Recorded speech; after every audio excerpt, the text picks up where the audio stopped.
All right, so I know you guys already have this lesson kind of on lockdown. You know that when you divide powers, we're going to keep the base and subtract the exponent. But I want to show you a little bit of why. Why does that work?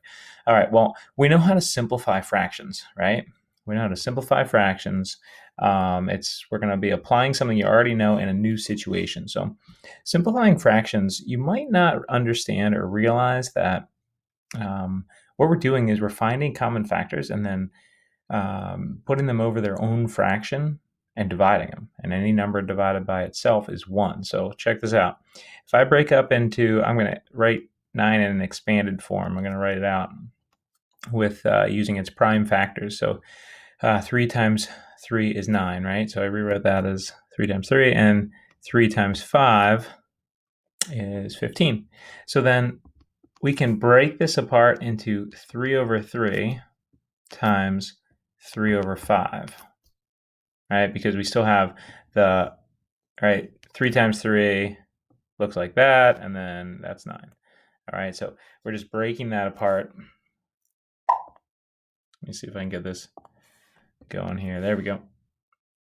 Not as quick. I need to get quicker on this.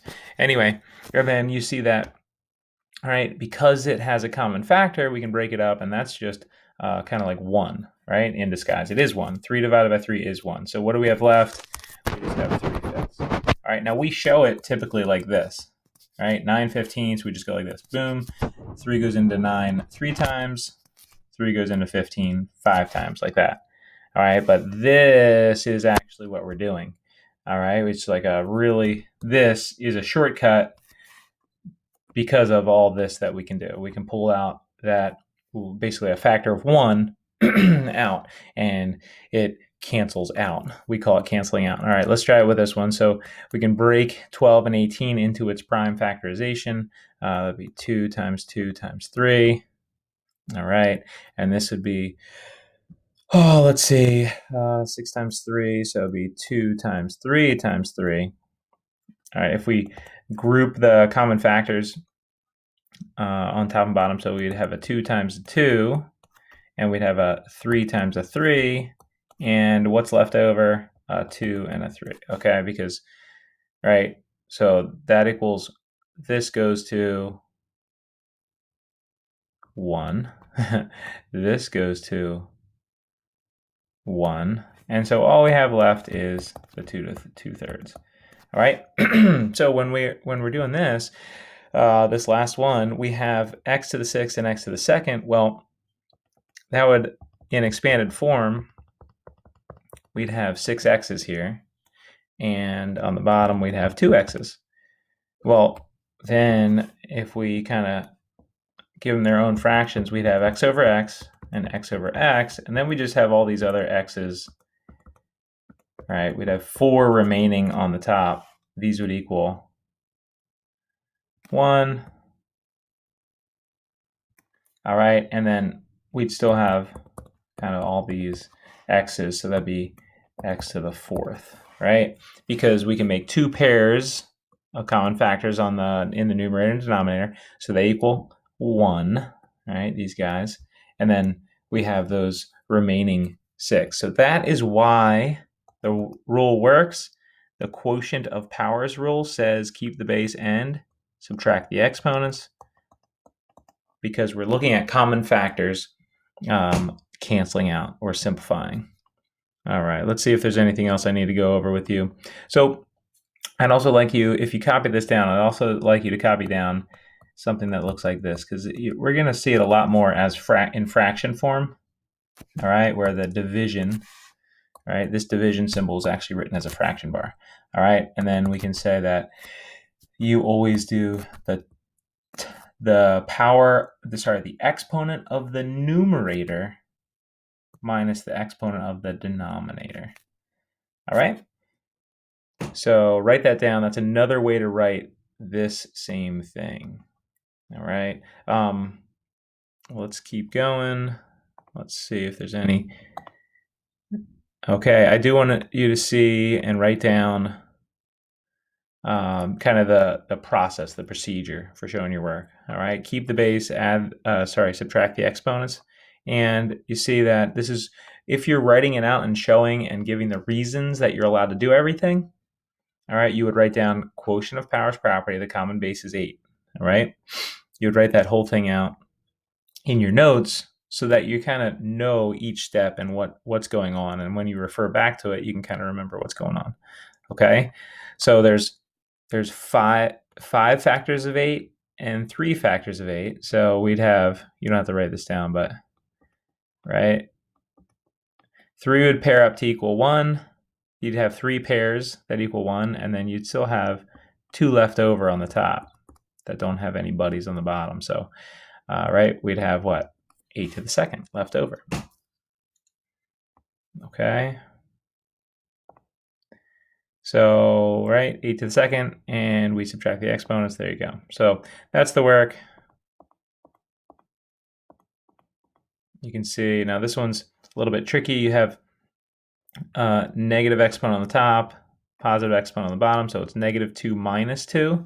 So that's going to cause some of you to get tripped up because we're not as comfortable with subtracting exponents. Subtracting integers. But -2 takes you left 2, -2 takes you further left, so that's going to be -4. All right. Okay, once we subtract, we have -4. And then we can rewrite that. Remember, a negative exponent just means repeated division. And there's always a 1 out there in front of any sort of number. Just think of it's being multiplied by 1. So then we take that 1 and put it here and divide repeatedly by 2. How many times? 4 times. All right, here's another one where the laws of integers could mess you up a little bit.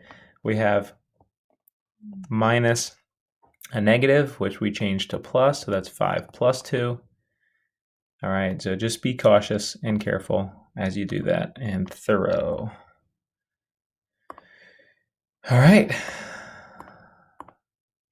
Okay, you can try these. You can do them in your head, really, just to see if you're on the right track. Caution here, make sure if there's no exponent, you put an exponent of 1.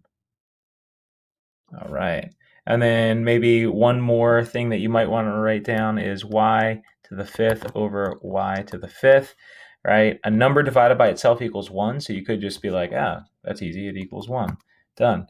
Or you can see how this connects to what we've been learning. We can say y to the 5 minus 5, that would equal y to the 0, and we know anything to the 0 power equals 1. All right, and we wrote it down in that chart, remember, where we had something like 10 to the 3rd, 10 to the 2nd, 10 to the 1st, 10 to the 0. All right, and this was always 1 times 10 times 10 times 10, 1 times 10 times 10, and then 1 times 10, and then 1 times, how many 10s? No 10, so it's just 1. Okay, so that's why 10 to the 0 is 1, right? And then we went 10 to the -1, which is like, what is that? Then it'd be 1 times 1/10. Okay?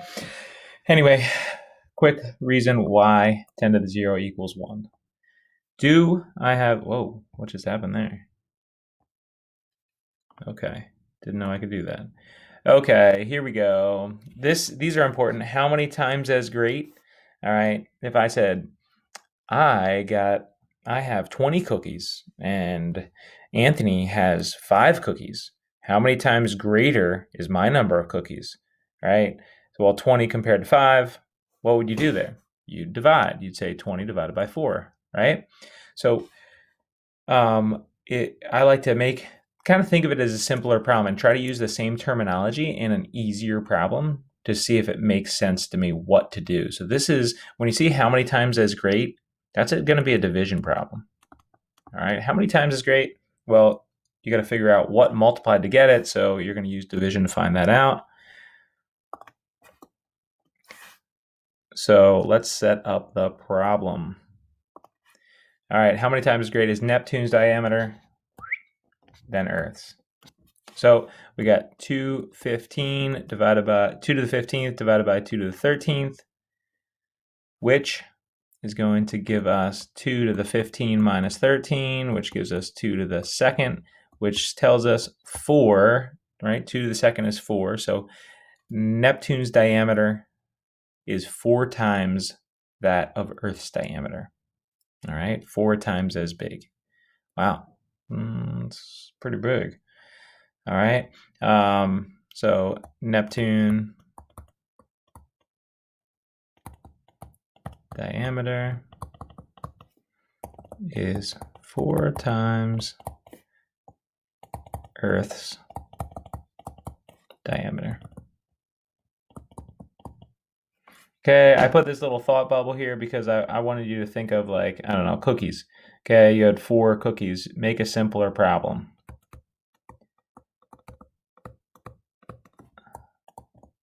That helps me sometimes think, okay, well, what operation is this going to be? Am I multiplying? Am I dividing? All right. So I think of it in other terms, like cookies or basketball shots or goals you scored this year for your soccer team. All right, keep it going. Oh yeah, that's right. They have all their things they want to show you. Well, there you go. All right. How many times as high? There you go. How many times as high? So that's going to be a division issue again. All right, and that's it. So let's end this thing. I don't know how to do that. And show. Discard all my inking. And I gotta stop us.